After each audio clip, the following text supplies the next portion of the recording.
Popin SB19 Historic Lollapalooza debut earns spotlight on Harper's Bazaar. HK, ano po ba ibig sabihin nito?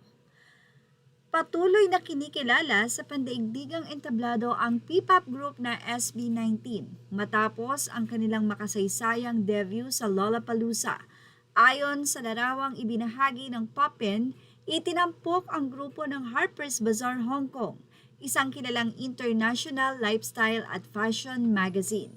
Ang pagkakatampok na ito ay bunga ng matagumpay na pagganap ng SB19 sa Lollapalooza, isa sa pinakamalaki at pinakakilalang music festival sa buong mundo. Sa kanilang pagtatanghal, ipinakita ng grupo ang kanilang talento, enerhiya at world-class na performance na umani ng papuri mula sa mga manonood at tagahanga.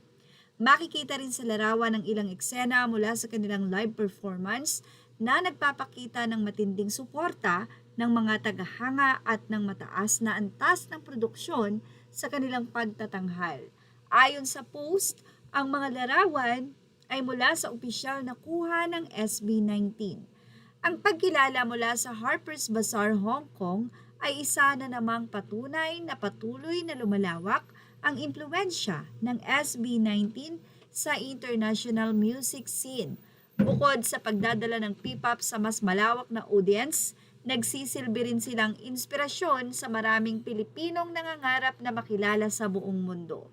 Samantala, patuloy namang ipinagdiriwang ng kanilang fans na kilala bilang 18 ang panibagong tagumpay ng grupo sa pamamagitan ng pagbabahagi ng suporta at pagbati sa iba't ibang social media platforms. Sa kabuuan, ang pagkakatampok ng SB19 sa Harper's Bazaar Hong Kong matapos ang kanilang Lollapalooza debut ay isang mahalagang hakbang hindi lamang para sa grupo kundi para rin sa patuloy na pag-angat ng original Filipino music or OPM sa pandaigdigang industriyang musika. Mula sa Popin, SB19's historic Lollapalooza debut earned spotlight on Harper's Bazaar HK. SB19's groundbreaking Lollapalooza debut continues to make global waves as Harper's Bazaar HK highlights the P-pop King's unforgettable performance, celebrating Pablo, Joss, Talcan, and Justin for proudly showcasing Filipino talent on one of the world's biggest music festival stages.